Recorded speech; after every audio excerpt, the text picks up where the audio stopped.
Bom, essa semana a Motorola lançou 5 novos aparelhos no mercado nacional e foram 2 linhas diferentes. Então a gente resolveu fazer 2 vídeos também diferentes para explicar aí cada uma das linhas. Esse é o segundo vídeo da série de 2 e a gente vai falar sobre o Moto E. O vídeo anterior, que vocês podem assistir também, falando sobre a linha Moto G6. Então, vinheta, e depois da vinheta a gente começa a falar sobre os 2 aparelhos de entrada da Motorola. Bom, como dito anteriormente, são 5 aparelhos, mas a linha Moto E se resumiu a 2. Graças a Deus a Motorola não inventou de criar uma sopa de letrinhas com milhares de versões do Moto E. Então, o Moto E ele veio em 2 versões e a gente vai destrinchar um pouquinho eles aqui para vocês entenderem um pouco mais, até porque as diferenças são muito pontuais e é muito válido vocês saberem, especialmente se vocês pretendem comprar um Moto E5, a família Moto E5. Então, a gente vai começar falando do Moto E5 Plus e depois vai passar para o Moto E5, comparando aí, falando um pouquinho das diferenças entre um e outro quando eu chegar lá no Moto E5, beleza? Então, vamos lá!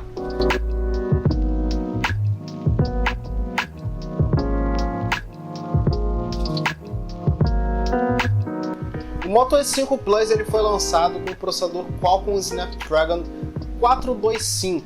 Isso é um quad-core de 1.4 GHz e um Adreno 308. Isso daí é um processador intermediário, podemos dizer intermediário até de entrada, né? Aquele intermediário ali embaixo, não chega a ser um 600, por exemplo, mas é um processador bem legal. A gente tem uma geração até que atualizada, não chega a ser um 450, por exemplo, mas é um 425 que tem o seu valor. Ele traz 2 GB de RAM e 16 GB de armazenamento. Além disso, você pode somar a esse armazenamento a inclusão de um micro SD, que pode ser de até 128, mas, obviamente, não está incluso dentro da caixa. A tela desse cara é uma HD Plus de 6 polegadas. Sim, é uma tela gigantesca, com proporção 18:9, porém resolução não muito legal. Afinal de contas, uma tela de 6 polegadas apenas HD Plus é um pouquinho estranho, né? E essa resolução aí acaba resultando em 269 ppi, né? Ou seja, a quantidade de pixels por polegada é de 269. Esse cara ele tem 2 câmeras, sendo uma frontal e uma traseira, ambos com 2.0 de abertura e sendo a traseira de 12 megapixels e a frontal de 5. A bateria é de 5.000 mAh e ele traz no kit um turbocharger de 15 watts, ou seja, ele tem carregamento rápido, graças a Deus. Afinal de contas, 5.000 mAh e um carregamento lerdo, ninguém merece, né? Biometria também, assim como chegou aí no Moto G5, Moto G6 Play, ele também tem a biometria na traseira, na logo lá no Batwing, naquele M da Motorola, já tão conhecido da gente.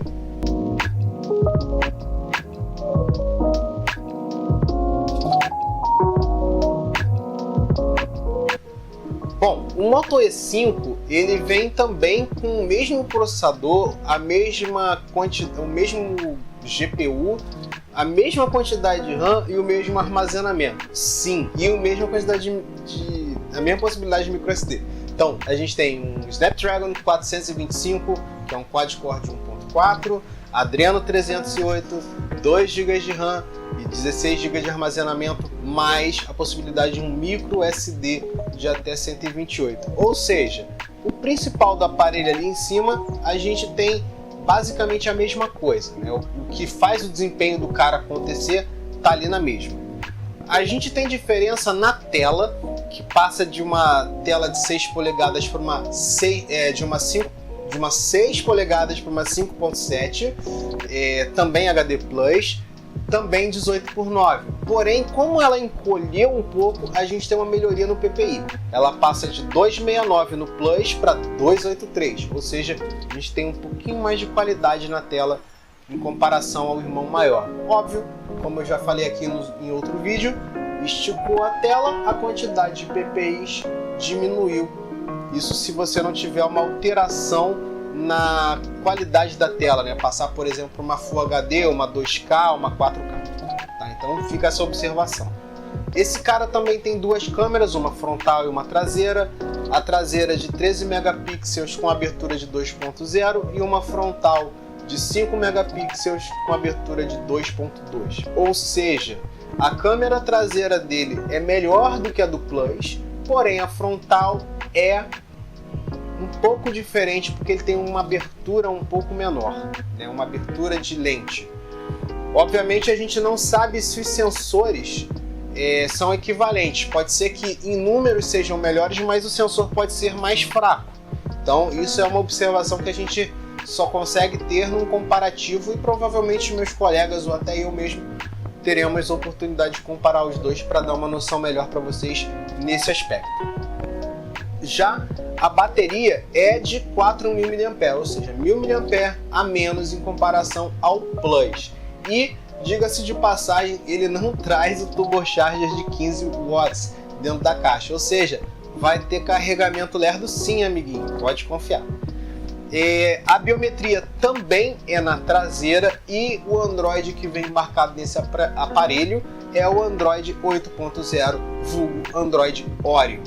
Obviamente é a última versão que nós temos porque o Android P ainda é um beta, então muita hora nessa calma e nada de falar que a Motorola está está lançando alguma coisa defasada, porque ainda não existe uma versão acima dessa.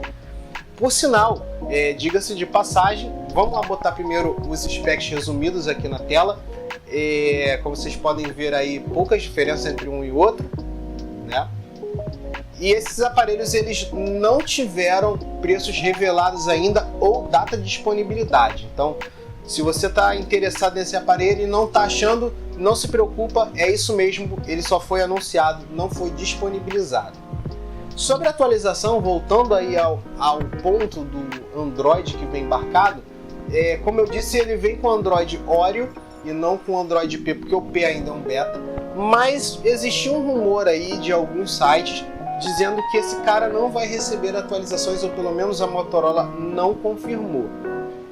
Não há ainda uma informação oficial, eu vou até questionar a Motorola a respeito disso, mas fica aí a observação de que pode acontecer realmente de a Motorola, segundo rumores, não atualizar mais o Moto E5, até o Moto G6 está com a suspeita de que vai atualizar só uma vez, só um flavor, além das de segurança. Então, muita hora nessa calma. Se você é o taradinho das atualizações, fique atento a essas informações, tanto em sites quanto em outros canais, ou até no nosso mesmo, porque pode fazer diferença na sua compra. E, obviamente, fica aqui a pergunta: o que vocês acharam desses novos aparelhos da linha Moto E? Lembrando que Moto E não é um aparelho focado em alto desempenho, mas sim atender a um público que quer um smartphone, não quer gastar tanto e quer sobreviver durante o dia, né? Utilizar o WhatsApp, alguns jogos casuais e uma câmera ali para registro de fotos simples. Então, muita hora nessa calma, sem tacar pedra também, porque a gente sabe que ele não é um aparelho topo de linha, então muita gente vai dizer que prefere, por exemplo, um S8, um S9, ou Moto Z, ou Moto Z Force, e assim adiante. E, pelo amor de Deus, nada de falar de Xiaomi, porque a conversa aqui é sobre Motorola no momento. A gente pode falar em outro vídeo sobre isso. E, obviamente, fica aqui o convite. Se você curtiu esse vídeo, não deixe de dar o joinha. Se você não curtiu também, dá o like, não tem problema. E fica também o convite. Segue aqui a gente no canal, inscreva-se no nosso canal e ative a sinetinha para receber notificação dos nossos próximos vídeos, beleza? Então é isso. Muito obrigado pela audiência de vocês. Até a próxima e tchau, tchau.